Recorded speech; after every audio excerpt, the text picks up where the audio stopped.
Iya, selamat pagi, Dea. Terima kasih banyak sudah bisa bertemu secara online ya. Ya, langsung saja ya kita masuk ke skripsinya, Dea, UP-nya. Saya inikan dulu Word-nya.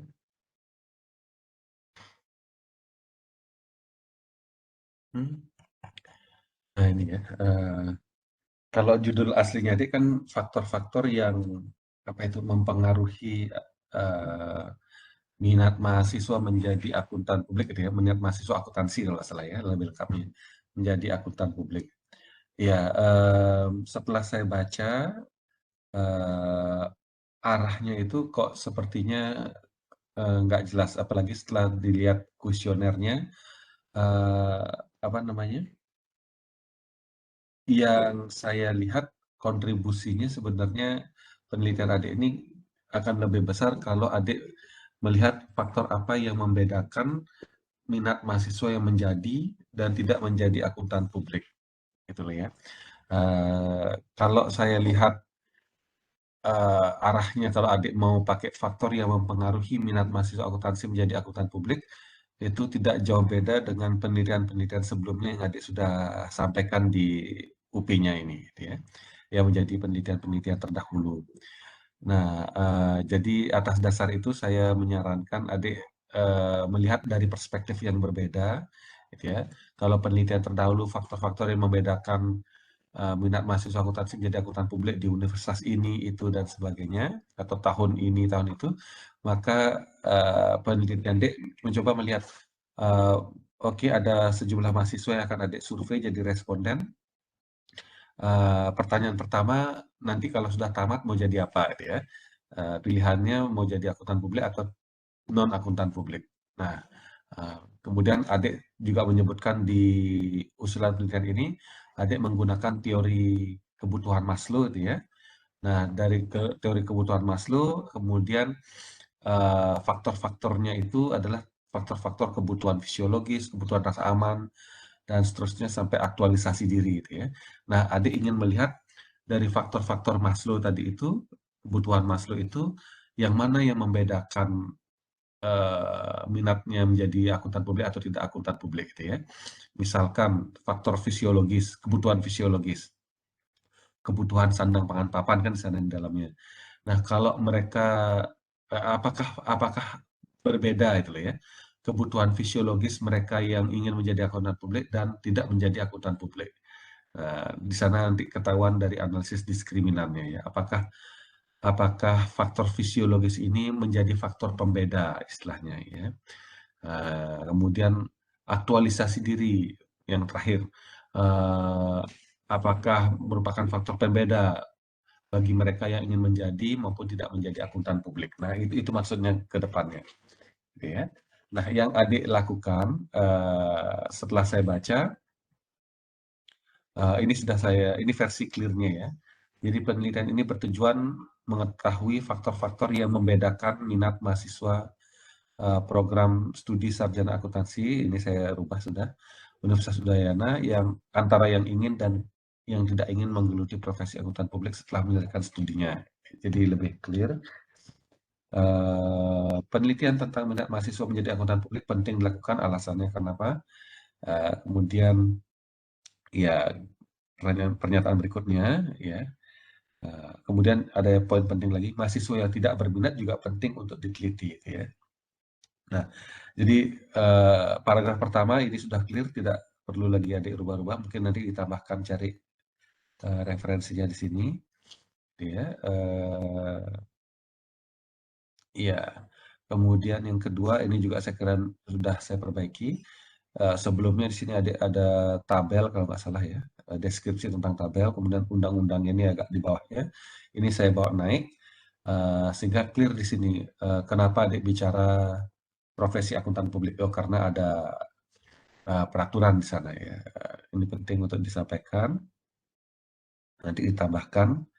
Nah, tabel itu tidak saya sarankan untuk ditampilkan karena terlalu deskriptif dan juga biasanya apa namanya tidak lazim gitu ya di paper itu menyampaikan tabel data di pendahuluan gitu ya. Kalau mau menampilkan tabel itu ditampilkan nanti di kajian pustaka gitu ya. Mungkin nanti perkembangan apa itu akuntan publik di Asia Tenggara misalkan. Eh, itu lebih masuk akal ditampilkan di bab berikutnya gitu ya. Oke, penelitian ini menggunakan teori Maslow. Nah, ini bagus. Nah, hanya saja nanti saya kira ini sudah dibuat bagus ya. Nanti coba dicek lagi ya. Nanti di sini adik sampaikan teori Maslow itu apa saja kebutuhan-kebutuhannya ya, hierarkinya. Kemudian adik di sini tampilkan minat, apa yang maksud dengan minat mahasiswa. Oke, yang di sini sudah oke. Nah, berikutnya ini yang saya tidak paham gitu ya. Kenapa adik bicara penghargaan finansial, lingkungan kerja, nilai sosial, pengakuan profesional, pelatihan profesional yang sama sekali tidak ada kaitannya dengan kebutuhan-kebutuhan Maslow yang adik sampaikan di sini gitu ya. Di sini. Nah, ini ada kebutuhan fisiologis, rasa aman, kebutuhan sosial, diapresiasi, kebutuhan aktualisasi diri. Kenapa tidak ini yang dijabarkan? Itulah maksudnya itu ya. Dan nanti ini yang menjadi variabel-variabelnya adik gitu ya. Kalau kemarin variabel bebas terikat dengan analisis regresi, kalau sekarang saran saya itu ya, adik bisa silahkan berkomentar nanti dengan analisis diskriminan. Kenapa tidak ini yang dijabarkan, tapi yang adik jabarkan apa ini penghargaan finansial dan sebagainya. Nah, mungkin diklarifikasi kenapa yang ini yang dijabarkan dan jadi variabel. Silahkan deh.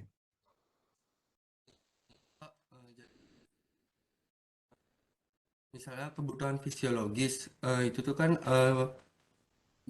tentang bagaimana seseorang memenuhi kebutuhan sandang papan pangannya. Jadi mengapa saya menggunakan penghargaan finansial di sini? Karena penghargaan finansial itu adalah gaji, di mana gaji merupakan salah satu faktor untuk memenuhi kebutuhan tersebut, Pak. Nah, terus untuk yang rasa aman, aktualisasi diri dan sebagainya itu Jadi yang kedua dari Maslow itu adalah hmm, kebutuhan rasa aman kalau nggak salah, Pak. ya betul kebutuhan rekan rasa aman betul ya. Kebutuhan rasa aman. Kenapa sih saya menggunakan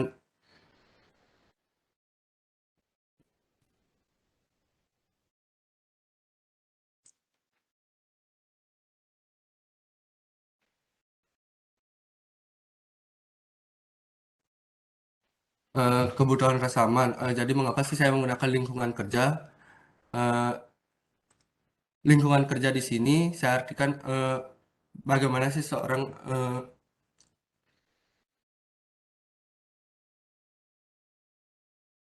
mendapatkan lingkungan kerja yang baik, Pak, di mana lingkungan kerja ini eh, merupakan aktivitas yang dilakukan dalam pekerjaan, seperti tekanan pekerjaan, rutinitas dan tantangan pekerjaan.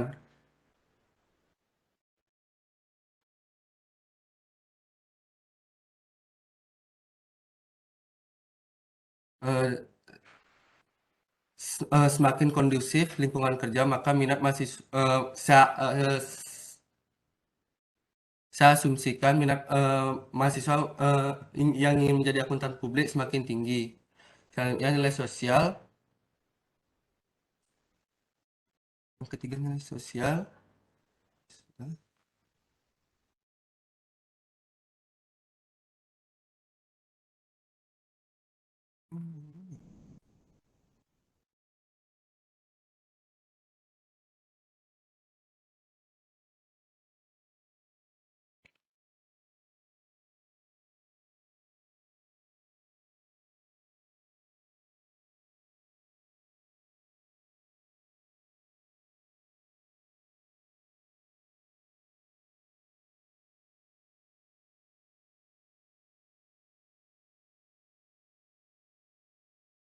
Selanjutnya kenapa nilai sosial? Nilai sosial merupakan salah satu faktor yang menunjukkan kemampuan seorang dalam bermasyarakat.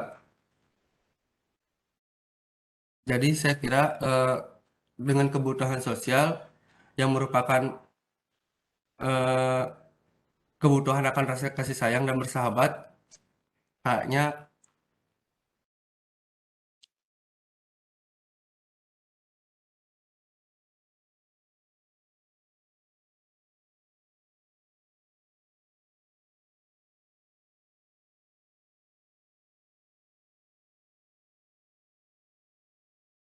Ya gimana deh? kayaknya cocok aja Pak. Yang Oke. keempat, Heeh.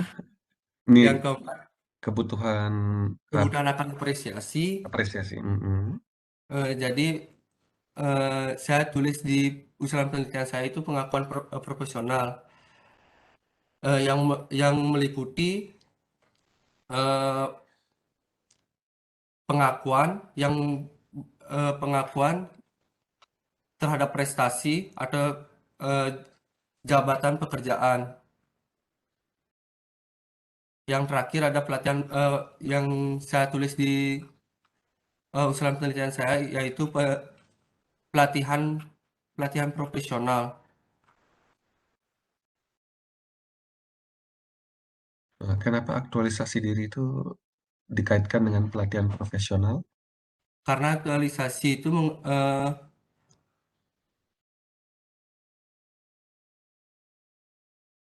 yaitu kebutuhan untuk mengembangkan kapasitas kerjanya dengan baik, Pak. Jadi dengan adanya pelatihan profesional, saya kira Hmm. dapat mengembangkan kapasitas Oke. seseorang dalam suatu pekerjaannya.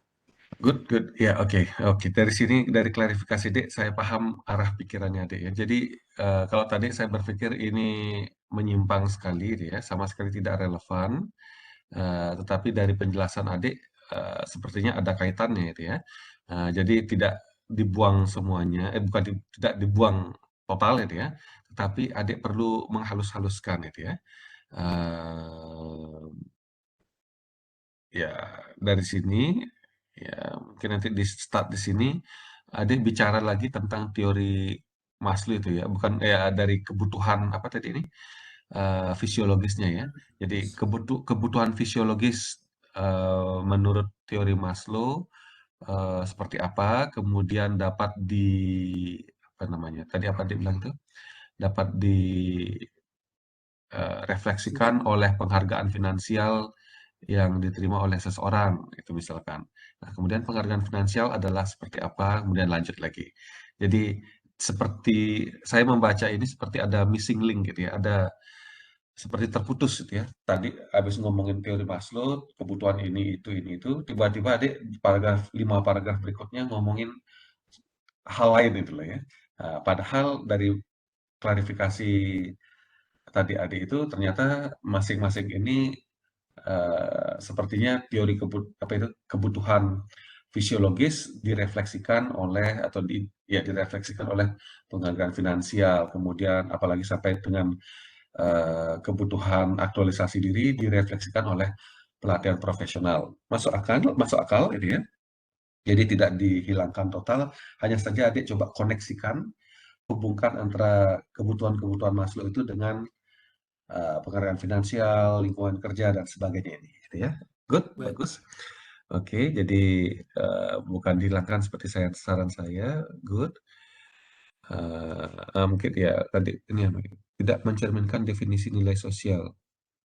Eh, tapi kayak saya udah edit ya atau gimana ini?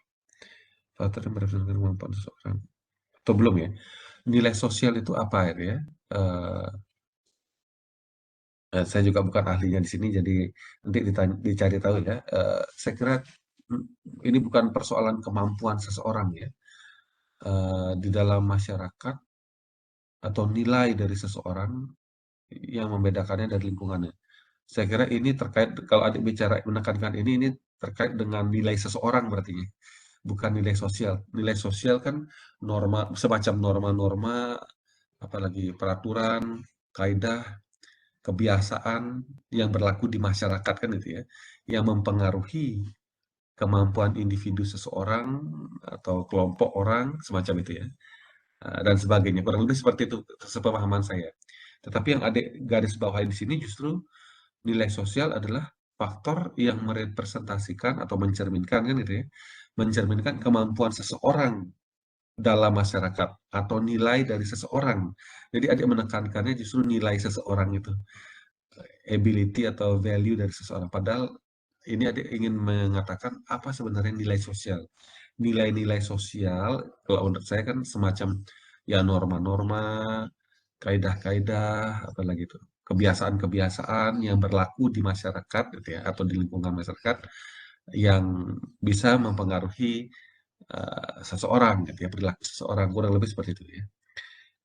Jadi misalkan kalau saya misalkan ada di atau kita ya, ke Singapura gitu ya, nilai-nilai sosial di sana itu kalau nyebrang jalan harus mencet tombol, kemudian tunggu sampai berkedip atau bunyi baru kita nyebrang, tidak boleh membuang sampah dan sebagainya, itu nilai-nilai sosial sana. Begitu balik lagi ke Bali, kita buang sampah sembarangan dan sebagainya. Jadi seperti ini bahasa sederhananya seperti itu ya. Jadi ada norma-norma, aturan-aturan yang berlaku, kaidah-kaidah, kebiasaan, itu biasanya nilai sosial itu ya. Gitu. Ya. Gitu juga ketika saya belajar di luar kemarin, kalau janjian jam 7, nah seperti adik ini, sebelum jam 7 sudah siap di depan di depan ruang dosen gitu ya, di ruang dosennya gitu ya. Tapi kalau di sini, berubah lagi gitu ya. Dosen dan mahasiswanya janji jam 7 bisa jam setengah 8 baru mulai gitu ya. Tapi kita sudah bagus ya. Nah, contohnya kayak gitulah ya. Jadi itu kayaknya norma-norma, aturan-aturan, kebiasaan semacam itu sebenarnya nilai sosial. Jadi tapi adik menekankannya justru di kemampuan seseorang, nilai seseorang. Ini agak sedikit bahasanya nyaplir gitu ya. Oke, ya mungkin nanti diperbaiki yang seperti ini ya, sehingga lebih masuk akal gitu ya. Nah ini ya, kenapa akuntan publik dianggap memiliki nilai sosial yang lebih tinggi? Itu tuh maksudnya apa itu ya? Karena kalau tidak sekarang ditanyakan, ini seperti bom waktu nanti yang ditanyakan atau mungkin nanti diserang sama apa itu pengujinya itu ya. Jadi ini seperti bom waktu ya. Kalau tidak pembimbingnya yang eh, jeli menyarankan, nanti pengujinya yang akan menyerang gitu ya.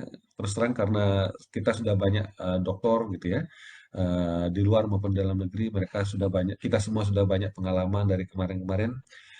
Memang pertanyaannya semakin kritis saya lihat ya. Jadi nanti siap-siap gitu ya. Setelah ini jadi jangan goyah lagi gitu ya. Makanya kita lebih baik sekarang kita brainstorming, beradu argumentasi ketimbang nanti dan juga seperti tadi pertanyaan itu langsung adik siap gitu ya. Kenapa begini? Adik sudah sekalian belajar berargumen untuk ujiannya nanti. Oke, bagus tadi ya. Jadi apa yang adik tulis adik harus pertahankan gitu ya. Jangan sampai digoyahkan. Hanya saja mungkin di sana sini ada masukan seperti tadi. Oke, saya terima argumentasi adik masuk akal. Kalau saya orangnya gitu, kalau masuk akal saya bilang masuk akal. Mungkin nanti dipoles gitu ya, karena tadi ada agak kelewat gitu ya, ngomongin teori Maslow, tapi berikutnya tiba-tiba seperti hilang teori Maslow-nya. Dihubung-hubungkan gitu ya, kebutuhan fisiologis dengan finansial yang apa tadi itu dengan yang mana gitu ya, pelatihan profesional dan sebagainya. Oke, ya kayak gitulah ya. Jadi eee, saya justru ingin membantu adik supaya nanti tidak terjegal gitu ya. Oke, jadi ini harus dirapi-rapikan supaya nanti kalau ada pertanyaan apa, adik tinggal mengacu saja seperti apa yang adik sudah tulis, gitu ya. Nah, oke lanjut ke sini ya, ya intermezzo ya, ini penting juga untuk adik pahami. Kenapa saya seperti ini ya, berikutnya yang sering saya lihat, dalam menulis ini, apa namanya ini, referensi yang ada di teks ini, seringkali adik tulis di sini misalkan Setianto dan Arhab, koma itu ya, kemudian dalam kurung 2017. Kemudian apalagi Al-Hafiz kalau nggak salah yang ini ya, ini. Tadinya Laksmi dan Al-Hafiz. Saya nggak tahu Al-Hafiz itu nama belakang jadi satu atau cukup Hafiz saja. Mungkin adik bisa klarifikasi. Saya nggak kenal, mungkin adik juga nggak kenal ya. Tapi kayaknya cukup ditulis Hafiz saja itu ya. Laksmi dan Hafiz gitu ya. Ada lagi di mana gitu ya, kalau nggak salah. Eh, Misalkan, nah ini kalau nggak salah ya, Rahayu dan coba ya saya lihat. Yang ini ya betul ya. Eh, Nah ini ya, Rahayu dan Asmara Putra. Nah ini. Ya, saya kira cukup Rahayu dan Putra gitu ya. Eh, jangan ditambahkan apa ini nama depannya atau nama tengahnya itu ya. Gitu ya. Nah ini juga Jatmiko et al. Titik kemudian koma 2000 dalam kurung 2019 gitu ya. Yang benar adalah Jatmiko et al. Titik dalam kurung 2019. Kecuali Jatmiko et al-nya itu ada di antara kurung gitu ya. Dalam kurung pembuka Jatmiko et al. Titik koma 2019 kurung tutup. Nah itu lain lagi ceritanya gitu ya. Ya, adik harus sering baca-baca jurnal gitu ya, jurnal yang benar ya, sehingga eh, tidak apa yang namanya itu salah kaprah ya di dalam menulis ini, gitu ya. Oke, karena saya lumayan banyak apa ini melakukan perubahan ini ya, editing ini. Oke, mudah-mudahan nanti untuk berikutnya adik ini ya sudah lancar ya, kapan harus ngasih titik, kapan koma gitu ya. Oke, saya kira sudah saya perbaiki. Kalau yang merah-merah ini berarti sudah diperbaiki. Ah, ini belum ya ternyata. Menurut Widyawati dan Putra, koma 2018, ini kayak kelewatan saya. Nah, gitu ya. Jadi menurut Widyanti dan Saputra tanpa koma ya 2018. Ini ada post di sini berhenti. Menurut Widyanti dan ini koma penghargaan finansial yang peroleh dan seterusnya ini ya. Oke, ya ini kelihatannya sepele tetapi memang ini pakem-pakem penulisan ilmiah itu ya. Nah, ini juga kelewatan saya ternyata. Setelah dibersihkan baru ketahuan. Nah, ini ya, Asmoro et al. 2016 menemukan bahwa itu ya akan berbeda halnya kalau misalkan adik sudah buat kalimat, kemudian di belakang kalimat ditulis seperti ini, ya, Asmoro et al. Titik koma 2016. Nah, itu beda lagi dia, ya. Di sana perbedaannya ya. Kapan harus et al.-nya isi koma, kapan tidak isi. Nah, beberapa kalimat saya tambahkan ada garis panjang seperti ini. Ini semacam pemisah supaya kalimatnya nggak terlalu panjang, gitu ya. Biasanya yang ada di antara atau ya di antara pemisah itu adalah penjelasannya, gitu ya. Misalkan ini, Asmoro menemukan bahwa mahasiswa lebih berminat menjadi akuntan pemerintah dan akuntan pendidik karena mendapat dana pensiun dibandingkan dengan profesi akuntan publik. Ini penjelasan dari profesi akuntan publik ini, yaitu profesi dengan gaji yang relatif tinggi tetapi tidak menawarkan dana pensiun yang sesuai dengan harapan mahasiswa yang menjadi responden pendidikan. Kalau tidak di sini, pembacanya bingung gitu ya. Ini seperti tanda jeda dan rincian dari kata yang mana itu ya. Jadi seperti itu. Dibandingkan dengan profesi akuntan publik ini menawarkan gaji yang relatif tinggi, tetapi tidak menawarkan dana pensiun yang sesuai dengan harapan mahasiswa menjadi responden pendidikan. Kurang lebih seperti itu. Ya, oke. Ya, mungkin nanti bisa dilihat saja. Rumusan masalahnya belum hilang ya. Kayak saya disinter ya. Eh, bisa hilang ya? Oh, karena saya delete. Ya, rumusan masalahnya, ya ini saya kasih kesempatan nanti untuk berargumen ya atau mengklarifikasi ya. Kalau kalau pertanyaan kalau apa itu judulnya adalah faktor-faktor yang membedakan gitu ya. Jadi pertanyaannya ya disesuaikan gitu ya dengan judulnya. Dan karena ini teori Maslow, jadi setiap ini apa kebutuhan Maslow itu, gitu ya. Apakah kebutuhan fisiologis merupakan faktor yang membedakan minat mahasiswa menjadi tidak menjadi akuntan publik, gitu ya. Eh, jadi ibarat nanti saya kasih contoh file tugas aplikasi kuantitatif itu ya. Ada banyak contoh dari mahasiswa ya. Kalau misalkan apa ya eh, faktor-faktor yang membedakan apa ya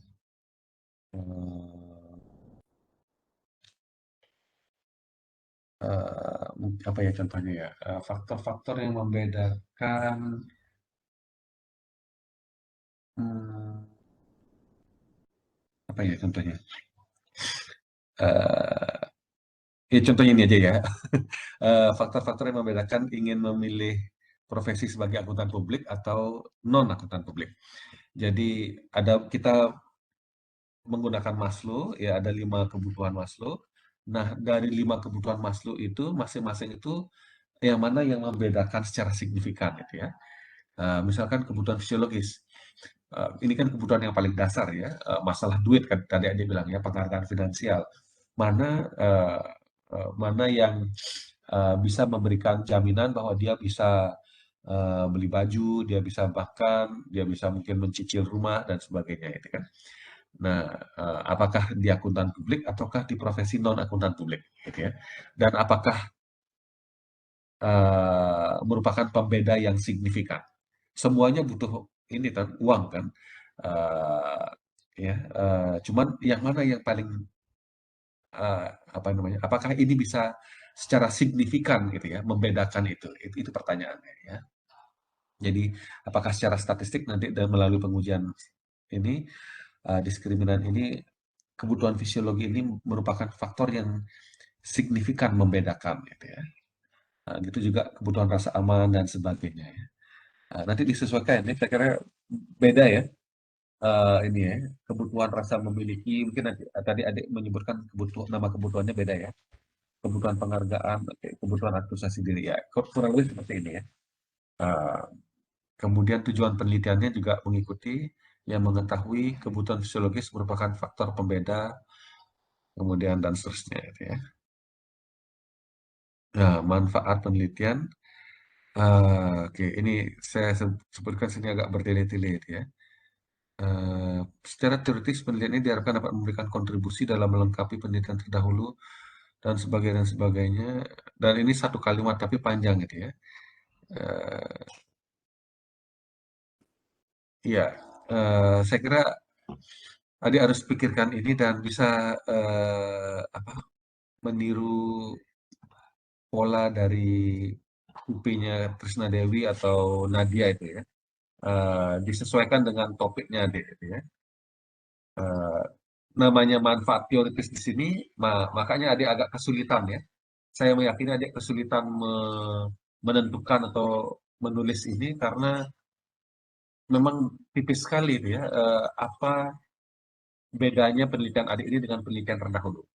Kalau adik simak si UP-nya Trisna kemarin itu, penelitian terdahulunya seperti apa, misalkan profit sama-sama pakai profitabilitas, tapi cara mengukurnya berbeda. Kalau penelitian terdahulu apa itu profitabilitas, laba bersih setelah pajak dibagi total aset ya. Penelitiannya si Trisna ingin mengukurnya dengan cara laba bersih setelah pajak dibagi dengan rata-rata aset gitu ya. Dan itu merupakan manfaat atau kontribusi penelitiannya. Gitu juga penelitian terdahulu nggak ada pakai variable control, penelitiannya si Trisna nanti akan menggunakan variable control. Jadi ada variasi, ada inovasi gitu ya. Sama halnya kalau adik ingin apa itu ikut Indonesian Idol nyanyi gitu ya, nyanyi lagunya Glenn gitu ya, lagunya udah bagus, liriknya bagus, suara adik juga bagus. Tetapi kalau adik sama persis dengan cara Glenn menyanyikan lagu, tidak ada inovasinya, tidak ada sentuhan-sentuhan apa improvisasi dan sebagainya, justru walaupun suara adik bagus, karena sama persis ya tidak ada kontribusi gitu ya. Jadi justru adik tidak masuk ke tahap berikutnya kayak gitu ya. Jadi sama seperti analogi tadi itu, penelitian yang bagus adalah penelitian yang tidak sekedar mengikuti penelitian sebelumnya ya, bernyanyi seperti penyanyi aslinya gitu ya, tetapi ada improvisasi di sana ya. Nah, itulah kontribusi ya. Nah, kalau penelitian terdahulu meneliti tentang pengaruh X pada Y, adik mencoba melihat dari perspektif yang berbeda atau mengukurnya dengan cara yang berbeda, sehingga ada kontribusi di sini gitu ya. Jadi bukan hanya beda tahun, beda periode, beda lokasi penelitian. Nah, seperti itu maksudnya ya. Nah, kalau adik sudah seperti ini sekarang ya, adik melihatnya dari faktor-faktor yang membedakan antara minat menjadi akuntan publik dan tidak menjadi akuntan publik, maka di situ merupakan manfaat teoritisnya, Adik. Ya, jadi Adik dalam hal ini nanti tulis manfaat teoritisnya adalah penelitian ini menggunakan teori kebutuhan Maslow untuk menjelaskan hasil penelitian mengenai faktor-faktor yang membedakan, bukan yang mempengaruhi, membedakan kebutuhan ini pada apa pada minat mahasiswa, kurang lebih seperti itu ya. Jadi bukan pengaruh faktor X 1, X2, X3 pada Y ya, pada minat gitu ya. Maksudnya seperti itu ya. Jadi ketika adik sudah tahu apa namanya itu apa yang membedakan penelitian ini dengan penelitian sebelumnya, maka itulah yang dimaksud dengan manfaat teoritisnya gitu ya. Bisa nanti dilihat di UP-nya Trisna atau skripsinya si Nadia ya. Begitu juga dengan manfaat praktis, ini sudah saya perbaiki. Penelitian ini diharapkan memberikan kontribusi praktis untuk institusi pendidikan dalam menyusun kurikulum yang saya tambahkan, yang sesuai bukan untuk ya, yang sesuai untuk profesi, yang sesuai dengan profesi yang ingin digeluti oleh mahasiswa setelah menyelesaikan studinya. Ya, yang ini lebih masuk akal. Gitu ya. Manfaat praktisnya ya oke bisa diterima. Yang ini nanti ini kan ya. Manfaat teoritis ini erat kaitannya dengan apa yang membedakan penelitian adik dengan penelitian terdahulu. Improvisasi apa yang adik lakukan gitu ya. Ya, sistematika penulisan juga nanti diperbaiki. Kalau nggak salah Nadia sudah membuat dengan lumayan bagus gitu ya. Jadi tidak hanya sekedar ngasih tahu isinya apa gitu ya. Tetapi ya dibuat ini ya apa namanya itu? Ya diartikulasikan dengan lebih bagus gitu ya. Kalau ini kan seperti daftar isi yang dipanjang-panjangin gitu ya. Padahal di daftar isi sudah ada kajian pustaka apa detailnya itu ya. Nanti dicari tahu ya. Kajian pustaka seringkali saya lihat seperti ini ya. Contohnya ini. Abraham Maslow nama orang tapi huruf kecil gitu ya. Nanti harusnya huruf kecil ada huruf besar gitu ya. Ini juga termasuk ini. Ini juga salah ya, seringkali saya temukan gini.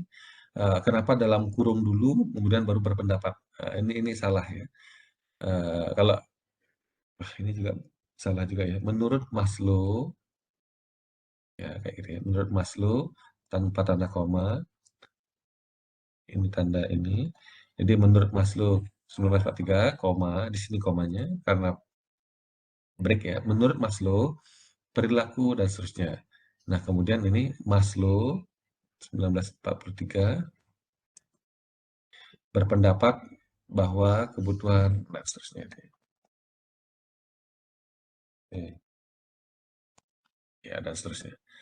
Ya, kecuali nanti di sini kalau ini hilang misalkan kalau seperti ini kebutuhan yang dengan berjenjang artinya dan seterusnya. Kemudian sini tulis Maslow 1943. Nah, itu lain lagi gitu ya. Habisin dulu kalimatnya terus menurut siapa dalam kurung Maslow, 1943 ya. Tapi tadi beda. Ini Maslow dalam kurung 1943 berpendapat bahwa seperti itu gitu ya. Ya, variasinya seperti itu. Nah, ini benar kebutuhan fisiologis dan sebagainya. Ya, hanya saja di sini tidak ada in-text references-nya ya. Ini tidak mencerminkan, agak kurang elok aja ya membaca ini ya. Satu-satunya referensi hanya Maslow 1943 sudah usang gitu ya. Sebaiknya ditambahkan dengan penelitian-penelitian terdahulu yang masih anyar gitu ya, tahun 2020, 2021 yang menggunakan teori Maslow gitu ya. Yang bisa ditoleransi adalah 10 tahun terakhir gitu ya. Jangan lewat dari 10 tahun terakhir gitu ya. Nanti ini ditambahkan ya. Dan tolong buat kalimatnya yang bagus gitu ya, sehingga nggak lama saya melakukan editing dan adik nanti cepat saya asisi itu ya. Hmm. Ya ini ya, saya tidak paham juga. Yang seperti ini maksudnya, buat kalimat mohon hati-hati ya. Karena kalau tidak saya yang menemukan ini dan mempertanyakan, nanti ketemu dosen penguji,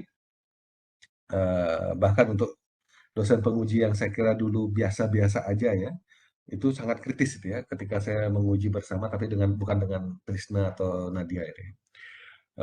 Biasa-biasa saja, beliau sepertinya sudah mau pensiun, sudah agak tua itu ya. Dulu beberapa kali udah lebih dari 20 kali mungkin menguji ya.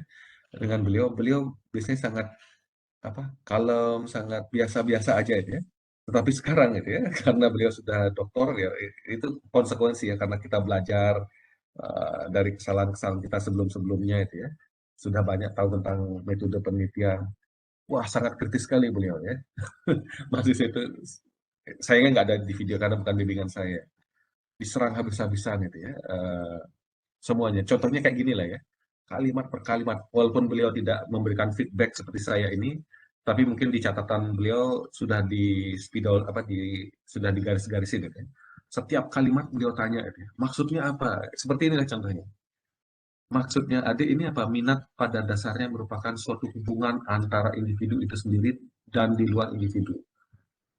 Nah, bisa ini latihan mempertanggungjawabkan. Ini maksudnya apa?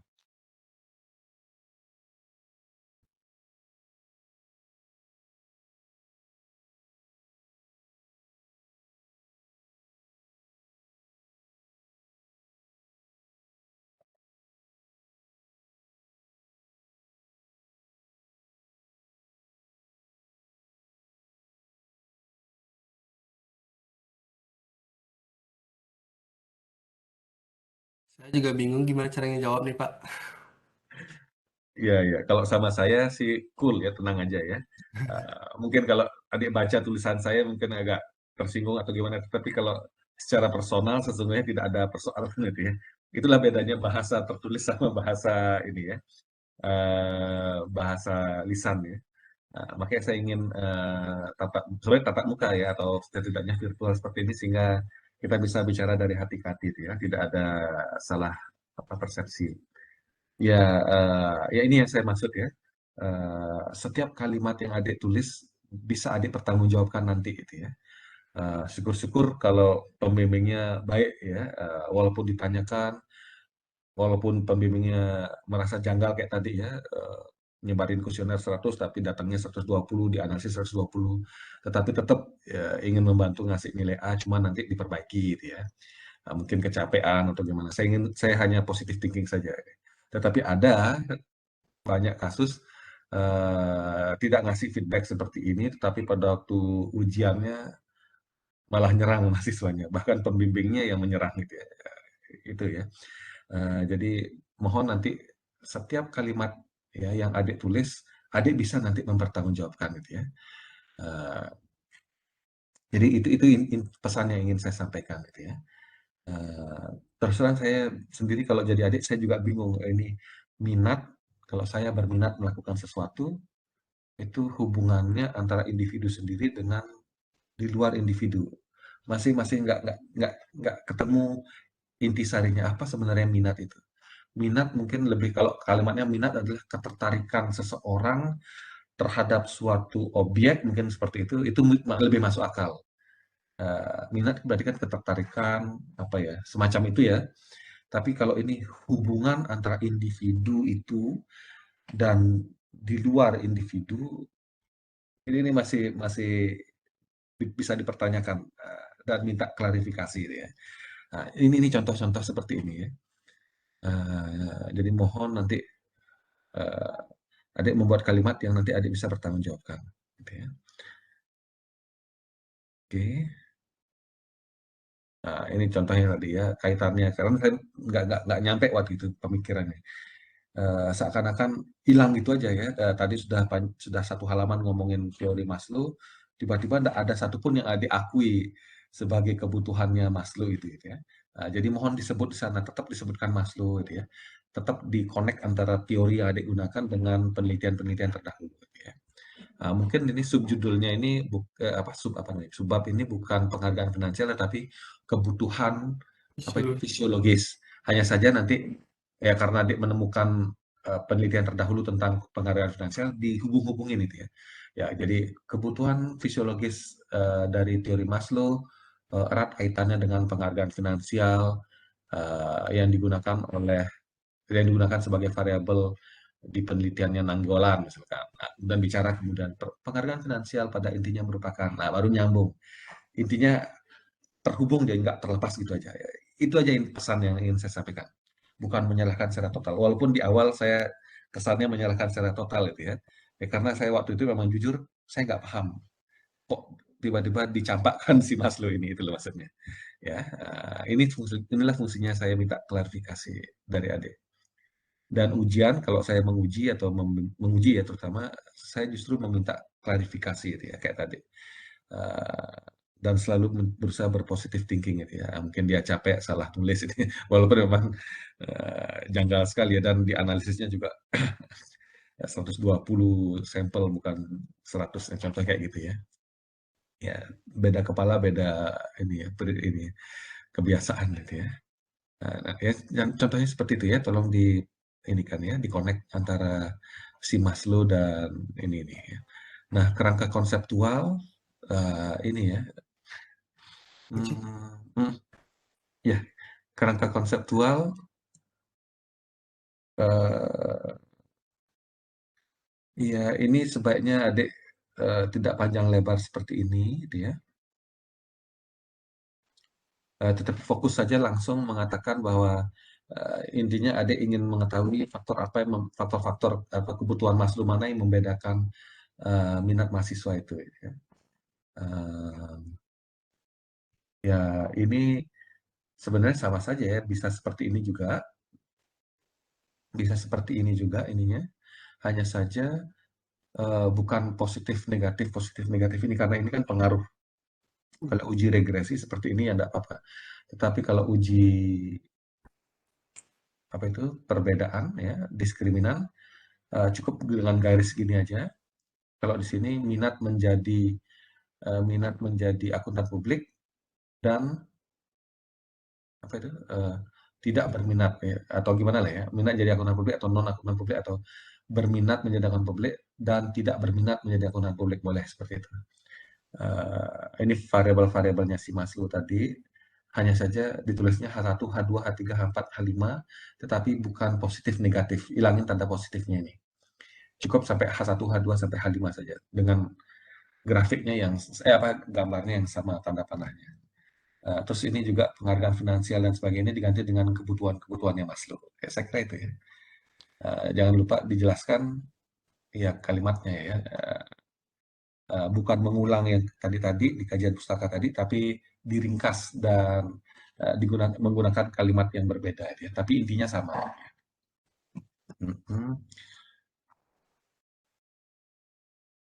Ya lumayan banyak ininya ya. Kemudian hipotesisnya ya hipotesisnya kurang lebih seperti ini. Cuma nanti sebelum hipotesis kan ada kalimat-kalimat ya. Ya, kebutuhan fisiologis dan minat mahasiswa. Oh, ininya. Subjudulnya ya. Kebutuhan bukan penghargaan finansial ya, karena bukan uji pengaruh, dan juga bukan penghargaan finansial ya, tetapi setiap kebutuhan Maslow-nya. Jadi kebutuhan fisiologis dan minat mahasiswa. Bunyi hipotesisnya, kebutuhan fisiologis merupakan faktor pembeda minat mahasiswa menjadi dan tidak menjadi akuntan publik. Atau mungkin salah ya. Sebaiknya di sini kebutuhan fisiologis secara signifikan, karena nanti kan nguji hipotesis ya, secara signifikan, nanti saya kasih yang ini ya, kebutuhan fisiologis secara signifikan membedakan. Ya, ini lebih benar. Karena nanti kan uji hipotesisnya apakah signifikan atau tidak signifikan kan itu. Kebutuhan fisiologis secara signifikan membedakan minat mahasiswa menjadi dan tidak menjadi akuntan publik. Ya, kurang lebih seperti itu ya. Secara, ya gimana nih? Ada mau dikomentari? Baik Pak, nanti saya rubah nanti. Oh ya, secara signifikan membedakan minat dan seterusnya. Ya, oke. Ya, jadi seperti itu. Kebutuhan inklusi sendiri secara signifikan membedakan. Ya, ini sama.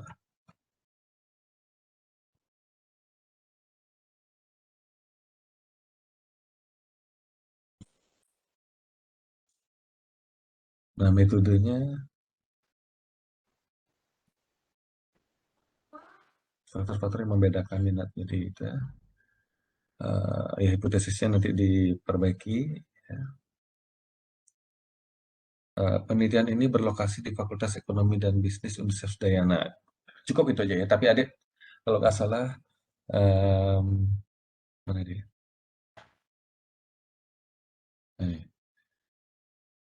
Ini adik panjang lebar itu ya. Khususnya mahasiswa program studi alasan saya kira enggak ya. Cukup ditulis penelitian ini berlokasi di Fakultas Ekonomi dan Bisnis Universitas Udayana ya para lama ya. Ya nulis jalan jangan huruf kecil ya. Contohnya seperti itu ya. Objek penelitian adalah objeknya adalah minat ya. Biasanya sih objek penelitian itu topik besarnya apa gitu ya. Biasanya Y-nya apa, variabel terikatnya apa kalau itu regresi. Atau dalam hal ini eh, faktor pembedanya apa istilahnya itu? Faktor diskriminannya apa? Minat mahasiswa menjadi dan tidak menjadi akuntan publik. Nah, contohnya seperti itu ya. Hmm. Nah, ini variabel penelitiannya. Nah, variabel penelitiannya sebenarnya sih namanya juga variabel bebas dan variabel terikat, makanya gambarnya sama kayak tadi ya, nggak jauh beda. Hanya saja bukan menguji pengaruh tandanya plus atau negatif gitu ya, tapi cukup dilihat eh, nanti ada diskriminan faktor gitu ya, itu signifikan atau tidak, kurang lebih seperti itu ya signifikansinya. Tetap ditulis variabel bebas, variabel terikat yang kayak gini ya. Cuman saja variabel bebasnya ya 5 kebutuhan Maslow tadi, variabel terikatnya dummy variabel minat mahasiswa menjadi dan tidak menjadi akuntan publik gitu ya. Nah, jadi seperti itu. Definisi operasional. Nah, minat merupakan keadaan di mana seseorang memilih atau tidak memilih. Ini juga mungkin diartikulasi lebih bagus ya. Minat lebih tepatnya mungkin ketertarikan seseorang terhadap suatu objek. Ya. Dalam hal ini objeknya adalah akuntan publik gitu ya. Jadi ketertarikan seseorang, jadi dia itu tertarik atau tidak tertarik gitu ya terhadap profesi akuntan publik kan itu harusnya. Minat merupakan keadaan memilih, bukan keadaan memilih. Kalau itu ya memilih saja bunyinya di sini atau pilihan gitu ya. Pilihan adalah keadaan seseorang memilih atau tidak memilih kan itu ya, pilihan. Tapi kalau ini minat, sepertinya sebaiknya ketertarikan seseorang terhadap suatu objek ya. Dalam hal ini adalah eh, profesi akuntan publik gitu ya. Jadi apakah dia tertarik atau tidak tertarik, berminat atau tidak berminat, kan itu lebih masuk akal seperti itu. Tapi nanti itu saja cari literatur yang bicara seperti itu. Nah, ini lagi minat pada dasarnya hubungan antara individu sendiri dengan di luar individu. Jadi mohon nanti setiap kalimat bisakah saya ditanyakan pada diri, bisakah saya mempertanggungjawabkan ini kalau seandainya mata si penguji tiba-tiba tek gitu ya, ketemu ini dan ingin minta klarifikasi. Kalau saya membacanya satu persatu kalimatnya gitu ya, sehingga nanti ada bahan untuk saya tanyakan ke mahasiswa yang saya uji. Tetapi kalau penguji lain biasanya sih main cepat aja ya. Tapi kalau pas dia tek gitu ya, ada sesuatu yang janggal, itu bisa jadi bulan-bulanan biasanya gitu ya. Nah, jadi mohon gitu ya, hati-hati dalam menulisnya. Nah, ini memulai kalimat, mohon huruf besar gitu ya.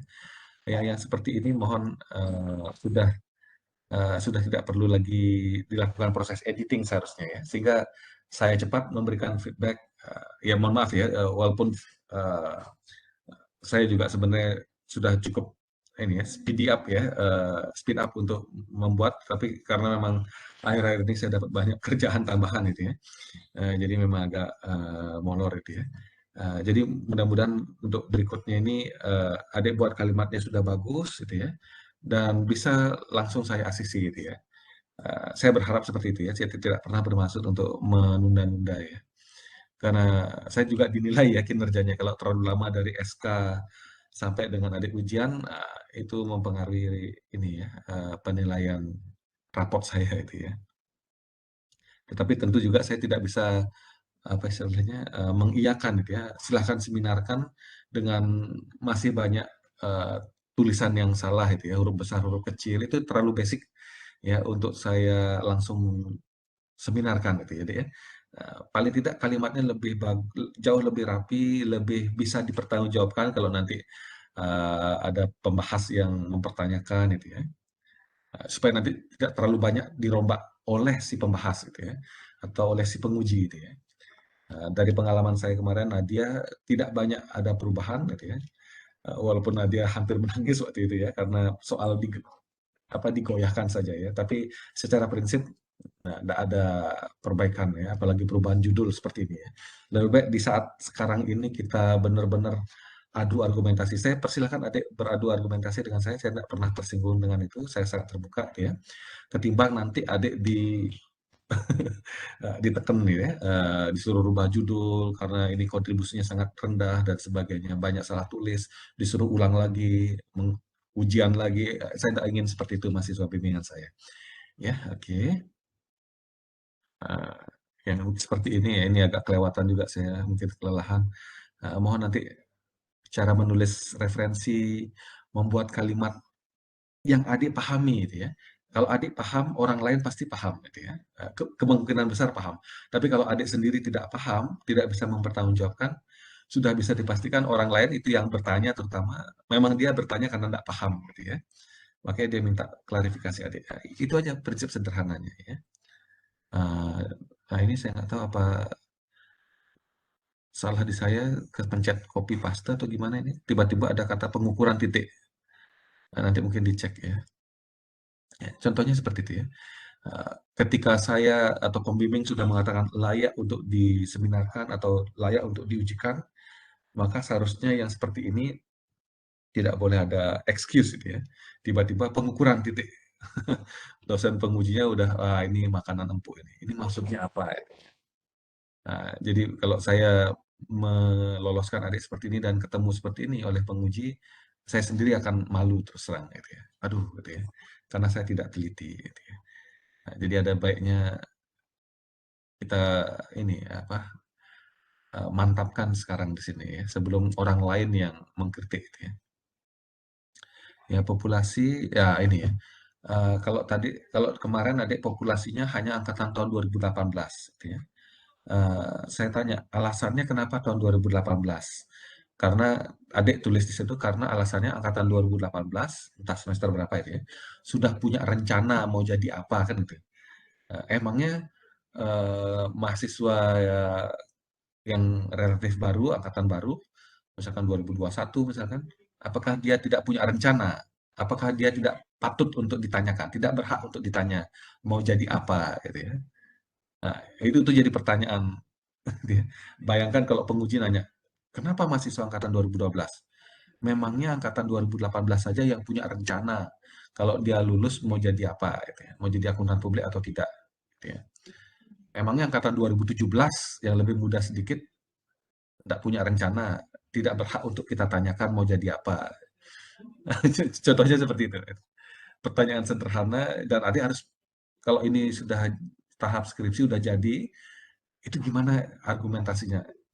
Mempertahankan kenapa hanya 2018 saja? Bisa dibantu deh.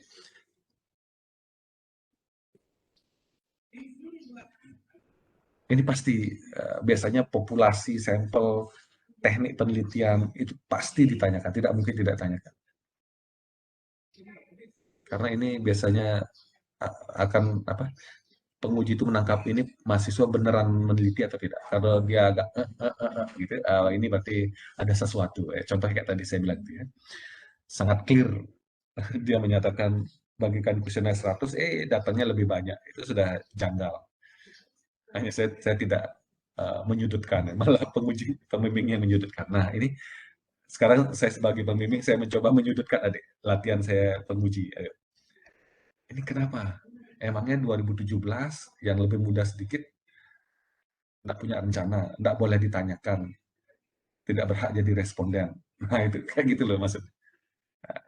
Jadi apa yang adik tulis argumentasinya benar-benar kuat, sehingga itulah nanti yang adik omongin.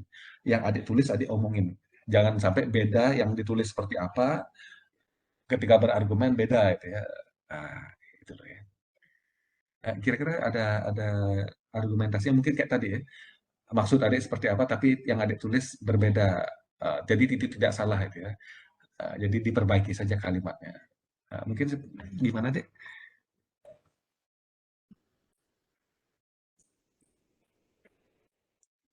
Waktu itu, waktu menulis kenapa 2018 itu yang ada di benak adik seperti apa ya?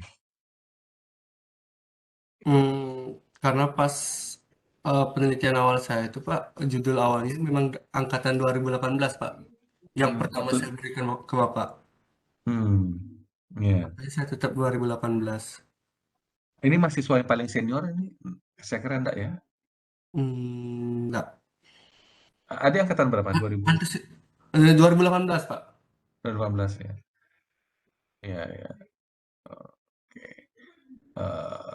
Jadi menanyakan orang yang sudah mau lulus gitu ya? Ya. Kalau populasinya 2018, terus sampelnya gimana? 2018 juga. Iya. Berarti meneliti semua populasinya, berarti melakukan sensus istilahnya ya. Sama seperti sensus penduduk kan semua penduduk ditanyain. Sensus namanya. Uh, ya, oke. Yang penting nanti adik bisa berargumen itu ya, karena ini adalah proyeknya adik. Apa yang adik ini adik pahami itu yang harus adik tulis dan nanti harus pertahankan gitu ya. Oke. Hanya saja yang saya khawatirkan adalah pada waktu nanti apa namanya itu, membuat kuesioner dan sebagainya, takutnya angkatan 2018 tinggal lagi sedikit mungkin atau gimana, atau mungkin ada yang bertanya itu ya, seperti yang pertanyaan saya, emangnya 2017 nggak punya rencana gitu ya? Karena dia bicaranya ngomongnya rencana eh, setelah lulus. Jangankan itu anak kecil, anak saya yang masih SD, kalau tanya nanti kalau mau udah besar mau jadi apa, dia punya gambaran gitu ya, dia punya persepsi. Kalau akuntan publik seperti ini kerjaannya, ah males ah gitu ya. Atau ah bagus nih, saya mau. Nah, kayak gitulah ya. Jadi mohon dipikirkan ya, adik yang nanti mau mempertanggungjawabkan, jadi adik ini kan, apakah populasi, ini baru ngomong populasi ya, bukan berarti meneliti semua populasi ya. Populasinya itu hanya khusus 2018 mahasiswa akuntansi ya, seniornya akuntansi ya, mahasiswa PSSA itu ya, program studi sarjana akuntansi, angkatan 2018, ataukah mahasiswa program studi sarjana akuntansi semua ya, saat penelitian lapangan dilakukan. Misalkan ada tahun 2021, 2021, berapa 2020, 19 atau apapun gitu ya. Nanti ditanyakan ke program studi sama pegawai program studi sarjana akuntansi, nanti biasanya ada statistiknya ya. Keadaan mahasiswa per tahun sekian. Nah, comot aja data itu, mau dibuat dalam tabel boleh, mau langsung saja dengan total populasi sebesar sekian, atau kalau mau dirinci dalam tabel boleh. Jadi mahasiswa angkatan 2021 yang paling muda berapa jumlahnya, 2020 dan seterusnya sampai 2018 mungkin. Nah, seperti itu. Silahkan. Nah, nanti sampelnya tentu saja tidak semua ya, jangan takut ya. Tidak semua dan betul ada pakai rumus Slovin boleh. Boleh. Nah, ini nanti disesuaikan M-nya berapa, populasinya, eh, kemudian hitung-hitung dapat N berapa. Misalkan N-nya 235 misalkan seperti ini. Ya, tinggal sebarkan kuesioner 235. Mohon nanti jangan sampai kecil seperti mahasiswa yang baru saya bilang. Sorry, 148 ya kuesionernya. Jadi total populasi 235, menurut Slovin sebarkan kuesioner 148 kan itu maksudnya. Ya. Nah, ini tergantung populasinya berapa itu ya. Tapi kalau adik mau tetap populasinya mahasiswa angkatan 2018, mohon nanti disiapkan argumentasinya gitu ya. Tertulis kalau bisa ya, sehingga nanti kalau ada yang nanya kenapa 2018, ya tinggal baca saja atau suruh saja pengujinya, Pak saya sudah sampaikan di halaman sekian, alasannya ini, beres, aman. dan harus logis. Jangan sampai adik nyatakan tertulis tapi itu tidak logis. Nah, itulah kenapa dia bertanya seperti itu gitu ya. Jadi seperti itu deh. Ya, ini saya setuju pakai Slovin. Hanya saja dihaluskan gitu ya logikanya gitu ya. Kenapa 2018? Kalau kalau adik merasa kesulitan mempertanggungjawabkan, ya bilang saja populasinya seluruh mahasiswa gitu ya. Sarjana akuntansi, bukan mahasiswa jurusan lain. Nanti ini ya tentu saja kalau semua mahasiswa sampelnya lebih besar lagi logikanya ya. Kita lihat saja nanti ya, adik pikirkan lagi ya. Kurang lebih nanti pertanyaan-pertanyaan ujian ya seperti itu deh. Ya. Jadi dari sekarang harus adik siapkan. Ya jenis data, metode pengumpulan data. Nah ini juga harus adik sampaikan ya. Ini pasti ditanya gitu ya. Seperti yang kami tanyakan ya kalau dengan kuesioner. Data penelitian ini dikumpulkan dengan instrumen kuesioner. Ini sudah saya perbaiki ya.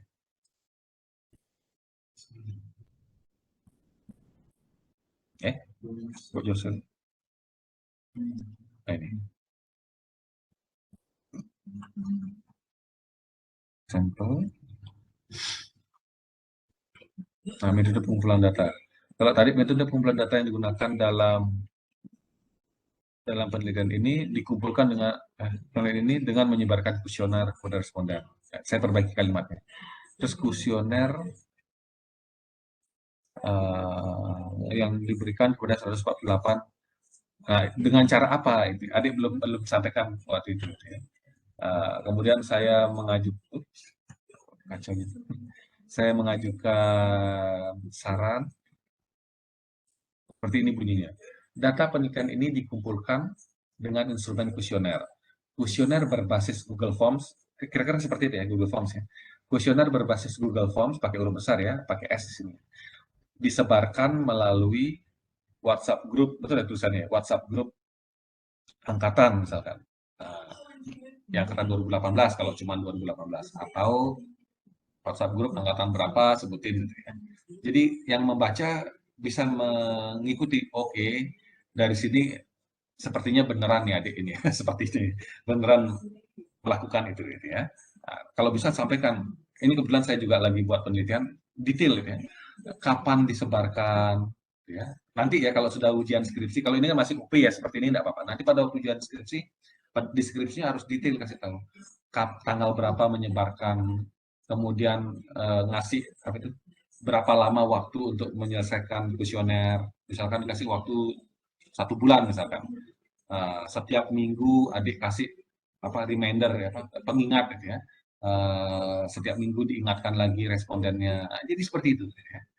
Detail seperti itu menunjukkan bahwa adik benar-benar benar gitu ya melakukan penelitiannya. Nah, seperti itu ya.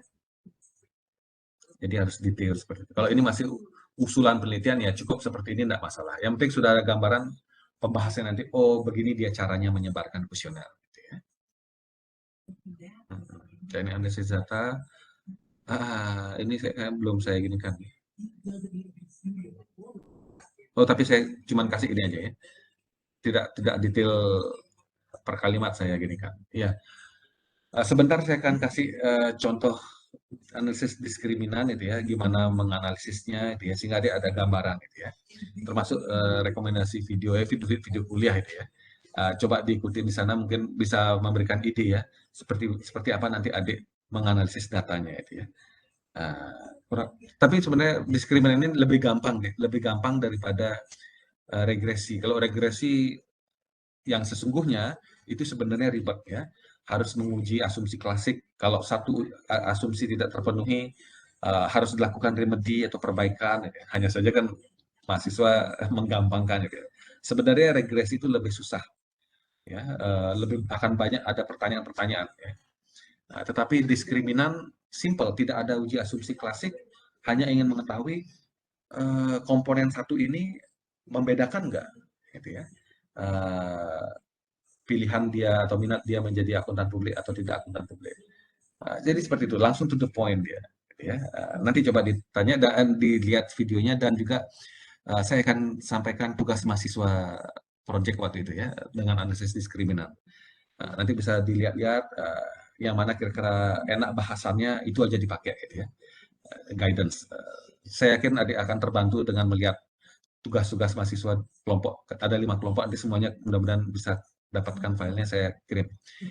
Nanti mana kalimat yang bagus, nanti itu dipakai bahasannya ya. Apa nama pengujiannya gitu ya.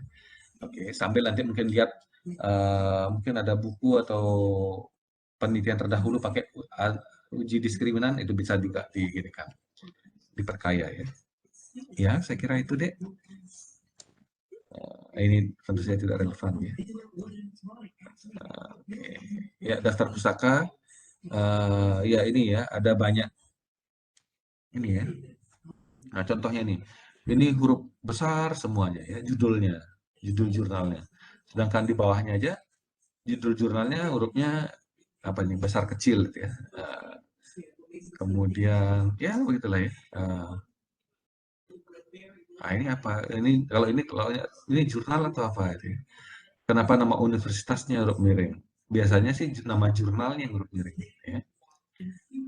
Akuntansi dan bisnis, dan-nya huruf kecil gitu ya. Contoh-contoh seperti ini ya, mohon diperhatikan ya. Oke, ya, ada pertanyaan sampai di sini? Jelas, Pak.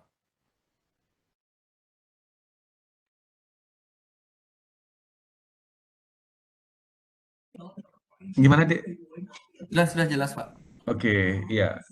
Ya, kalau sudah jelas ya silahkan dilanjutkan ya. Tapi kalau adik ada mau apa namanya itu, ini ya termasuk ini ya lampirannya ya. Mungkin nanti saya kasih apa ya? Saya kasih disertasi saya, tapi itu bahasa Inggris ya. Boleh kalau adik mau. Masalahnya saya nggak punya stok ini ya. Atau kalau enggak, saya lagi bantu fakultas buat ini pakai Google Forms juga. Ya mungkin nanti bisa dilihat ya perbandingannya ya. Nanti saya kasih tahu ya. Saya kasih lihat maksudnya ya. Versi disertasi saya yang juga pakai ini karya apa nih kuesioner, dan juga ada proyek dari fakultas tentang riset dosen itu ya. Pakai Google Forms juga saya kasih lihat ya. Intinya di apa itu di kuesioner ini jangan langsung tembak ya dengan tabel-tabel ini gitu ya. Tetapi kasih tahu pendahuluan dulu, Bapak Ibu yang terhormat, teman-teman gitu ya, misalkan saya melakukan penelitian dengan tujuan ini, mohon diisi paling lambat tanggal sekian, minimal ada itu ya. Kemudian ya kasih tahu bahwa ini pakai skala Likert, satu artinya apa dan sebagainya gitu ya. Nah, kemudian jangan lupa ada section berikutnya setelah intro itu demografis dari responden ya. Tidak perlu ditanya nama, nanti di intro itu dikasih tahu mohon dijawab dengan jujur gitu ya. Jangan khawatir, intinya gitu ya. Jangan khawatir, namanya nanti akan apa istilahnya itu tidak diungkap namanya ya, di anonim ya, intinya gitu. Itu biasanya di intro seperti itu kuesioner. Nanti pertanyaan demografisnya misalkan dari umur, apalagi itu apa di sini saya bilang nggak ada, kayaknya saya tulis di sini ya.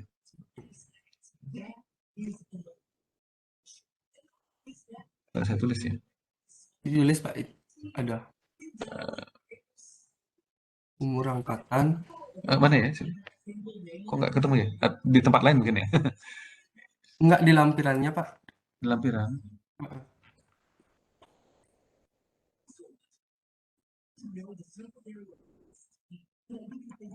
Ada angkatan, jenis kelamin, usia, Ada ya? pekerjaan ayah. Kurang lebih seperti itulah ya. Ya semacam itu ya. Mungkin adik bisa hapus yang kalau tidak sependapat, atau intinya itu bisa jadi juga bahan analisis nanti gitu ya. Ya kita lihat nanti lah ya. Seberapa gini adik nanti ini kan. Oke. Kemudian untuk yang minat, kalau minat saya kira pertanyaannya cukup satu saja ya, dummy variable. Yaitu minatnya ingin jadi akuntan publik atau tidak gitu ya. Akuntan publik. Kok terus Ini kok kepotong ya kayaknya. Saya nggak tahu. Ya kurang lebih seperti itu ya. Nah nanti kebutuhan fisiologis ditanya ya. Pertanyaannya mungkin profesi akuntan publik memberikan jaminan. Jadi dalam membuat item-item pernyataannya jangan sampai nyaplir gitu ya. Kebutuhan fisiologis itu seperti apa teori Maslow bilangnya. Contohnya ini, profesi akuntan publik memberikan jaminan bahwa saya dapat memenuhi kebutuhan sandang, pangan, papan. Terus dia jawabnya apa? Setuju, tidak setuju, seperti itu, gitu ya. Oke, jadi seperti itu ya. Uh, Kalau menurut saya, nah ini ya, nanti di Google Forms itu pertanyaannya sama, yang mau memilih, yang ingin jadi akuntan publik dan yang tidak ingin jadi akuntan publik sama pertanyaannya. Hanya saja nanti diganti saja akuntan publiknya jadi non akuntan publik, gitu ya.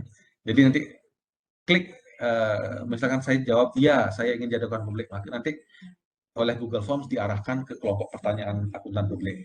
Kalau ada responden jawabnya saya tidak ingin jadi akuntan publik, nanti diarahkan ke kelompok pertanyaan yang non akuntan publik. Itu gampang di Google Forms bisa dibuat seperti itu ya. Itu yang saya kerjakan untuk proyek kampus itu ya. Jadi seperti itu ya. Ya diganti profesi non akuntan publik memberikan jaminan gitu ya, dan sebagainya. Nah nanti tinggal dibandingkan sama nggak itu ya. Ada kebutuhan fisiologis ini berbeda enggak antara yang ingin jadi akuntan publik dan tidak jadi akuntan publik. Nah, misalkan saya ingin jadi akuntan publik. Profesi akuntan publik memberikan jaminan bahwa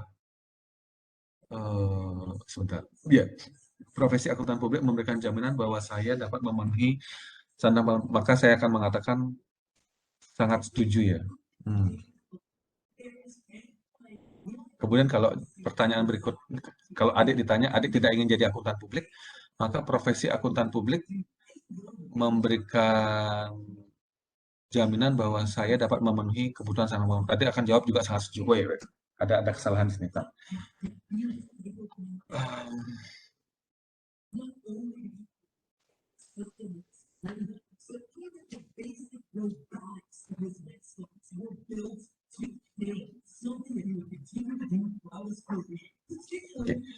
Sebaiknya jangan gini, sebentar. Responden yang menjawab iya tidak diarahkan ke pertanyaan yang sama dalam hubungannya. Oke, sorry. Jadi bukan gitu, deh. Maaf, saya ralat. Jadi kalau jawabannya iya maupun jawabannya tidak, pertanyaannya sama persis. Ya. Jadi kalau yang ini, kalau saya dalam hati sanubari saya mengatakan saya ingin jadi akuntan publik setelah saya tamat. Maka ketika saya membaca soal ini, bukan soal pernyataan ini, profesi akuntan publik memberikan jaminan bahwa saya dapat memenuhi kebutuhan sangat mapan. Ya, saya akan jawab sangat setuju. D, yang tidak ingin jadi akuntan publik, benci jadi akuntan publik, pasti akan mengatakan sangat tidak setuju mungkin, ya kan? Ya kan? Ya. Karena bagi adik, jadi akuntan publik nggak bisa makan misalkan, gitu ya, misalkan. Jadi ada perbedaan di sini kan. Nanti antara yang ingin jadi akuntan publik, jawabannya mungkin akan berkisar antara setuju, sangat setuju, gitu ya. Sedangkan yang memilih tidak menjadi akuntan publik, jawabannya akan berkisar di sangat tidak setuju. Gitu. Jadi ada perbedaan di situ. Nah, gitu loh ya. Nah, jadi contohnya seperti itu. Ya, ini contoh pertanyaannya. Jadi pilihannya iya maupun tidak, semuanya pernyataannya sama, gitu ya. Jadi langsung saja dibuat seperti ini ya. Minat, tapi tidak dalam bentuk tabel. Apakah Anda berminat menjadi akuntan publik? Ya, tidak. Cukup begitu saja. Kemudian yang kedua, kebutuhan fisiologis. Mungkin 5 pernyataan mungkin. Nah, ini pernyataan yang pertama. Profesi akuntan publik memberikan jaminan bahwa dan sebagainya. Gitu ya. Yang senang jadi akuntan publik mungkin jawab ini atau ini. Yang tidak senang jadi akuntan publik harusnya jawabannya ini. Ya, berkisar antara ini. Berikutnya, ya dipikirkan apa misalkan. Ya apalah, kebutuhan fisiologis. Dan mohon ya, ini penting, pernyataannya jangan pernyataan negatif. Ya. Jangan sampai misalkan profesi akuntan publik tidak menyebabkan saya kesulitan untuk makan, itu negatif ya. Tidak bisa begini begitu, gitu ya. Itu jangan ya. Jadi semuanya harus positif kalimatnya, gitu ya. konsisten semuanya, kelima butir pernyataan itu harus positif. Jadi seperti itu. Saya nggak tahu skop kebutuhan fisiologis seperti apa, yang saya pahami seperti ini ya. Ini pun juga setelah saya baca penjelasan adik itu ya, tentang penghargaan finansial tadi itu ya. Bisa nggak kira-kira dijabarkan bisa menjadi 5 ya, supaya lebih manis itu ya. Seperti itu. Saya nggak tahu, mungkin bisa ditambahkan, mungkin bisa dipecah, ini nggak tahu juga. Profesi akuntan publik memberikan jaminan bahwa saya dapat memenuhi sebentar, baterai saya lowbat. Memenuhi kebutuhan sandang gitu ya. Kemudian yang kedua, memenuhi kebutuhan pangan atau makanan. Kemudian kebutuhan papan gitu ya. Mungkin ya seperti itu, mungkin dipecah, bisa jadi gitu ya. Tapi mungkin kalau misalkan ini profesi akuntan publik memberikan jaminan bahwa saya dapat memenuhi kebutuhan papan saya. Mungkin banyak orang tidak terlalu paham apa maksudnya kebutuhan papan. Nanti dalam kurung misalkan bisa membayar kos atau membayar kontrakan rumah atau mencicil rumah, nah, contohnya seperti itu ya. Jadi harus clear ininya, supaya tidak ada ini. Bayangkan kalau adik sebagai responden dikasih pernyataan kebutuhan papan, apa maksudnya kebutuhan papan gitu ya. Tapi kalau dibuat ada penjelasannya dalam kurung, misalkan mencicil kos, mencicil rumah, membayar uang kos atau membayar kontrakan rumah, itu lebih clear. Oke. Karena kalau membuat kuesioner tidak clear, nanti bisa dipertanyakan, benar nggak jawabannya setuju tidak setuju itu ya. Orang dia nggak ngerti itu ya. Pengujinya yang membaca saya tidak ngerti, pasti dia akan salah menjawabnya setuju, harusnya tidak setuju, dia jawab setuju itu. Itu maksud saya. Jadi benar-benar harus hati-hati itu ya. Saran saya sih ini bisa dipecah ya, biar jadi 3 masing-masing sandang. Jadi profesi akuntan publik memberikan jaminan bahwa saya dapat membeli kekayaan misalkan setiap bulan atau apa gitu ya. Silahkan aja ya, itu namanya buat kalimat. Dan mohon sekali lagi jangan kalimatnya negatif ya. Ada kata tidak atau berkonotasi negatif ya. Oke. Ya, seperti itu ya. Kemudian rasa aman seperti apa? Profesi akuntan publik apa itu? Memberikan jaminan hari tua, itu kan rasa aman ya, kalau nggak salah ya. Ya pokoknya pahami, dan itu harus sinkron ya. Adik ngomongin penghargaan tadi, penghargaan finansial, lingkungan kerja yang itu harus konsisten, dan nanti apa poin-poin di sana tercermin di kuesioner ini gitu ya. Seperti itulah ya. Jadi runut ya, logis gitu ya. Jangan sampai ngomongin apa di kajian pustaka sama sekali tidak ada adik teliti di sini. Jadi untuk apa ngomongin kajian pustaka itu? Itulah maksudnya. Ya. Nah, oke, mudah-mudahan sekarang sudah semakin ngerti. Jadi buat kuesioner ini memang tidak mudah ya. Jadi perbaiki dulu kajian pustakanya, seperti apa sebenarnya cakupan dari Maslow ini, kebutuhan-kebutuhan ini. Nanti sana dipakai highlight atau apa? Oh ini poinnya. Oh ini poinnya. Sudah bisa enggak 5 item pernyataan. Nah, itu dibuatin kalimat pernyataannya. Oke, begitulah kurang lebih prosesnya ya. Oke, semua dokumen-dokumen yang dibutuhkan yang tadi saya janjikan segera saya akan sampaikan ya setelah ini. Oke. Ya, biar ada tidak kelelahan ya. Ya silahkan dicerna dan mulai pelan-pelan direvisi itu ya. Oke, saya akan tunggu, dan saya sangat berharap sekali 1 kali putaran lagi ya. Jadi adik pahami dengan baik ini, kemudian pelan-pelan bukan pelan dalam artian benar-benar slow ya. Maksudnya hati-hati ya menulis kalimat supaya nanti tidak ada serangan-serangan gitu ya dari pembahas ataupun penguji. Mudah-mudahan udah bagus, clear, layak untuk diseminarkan, saya akan langsung seminarkan ACC itu ya. Oke, tentu saja dengan komitmen yang tinggi dari adik itu ya. Semuanya tergantung dari adik itu ya. Saya hanya membantu mengarahkan supaya nanti adik tidak terjegal, itu saja. Ini juga terkait dengan reputasi saya ya. Oke dek ya, kita saling paham ya. Oke, ya terbaik untuk adik saya akan berusaha ya. Oke dek, kalau tidak ada yang ingin ditanyakan, kita bisa akhiri ya. Iya, siap Pak. Ya, Terima oke. kasih Bapak. Dengan senang hati. Kalau ada kesulitan, di kontak ya di WhatsApp ya. Oke, makasih Dek. Yuk, Terima mari kasih, kita Pak. akhiri. Yuk, mari. Yuk. Yuk.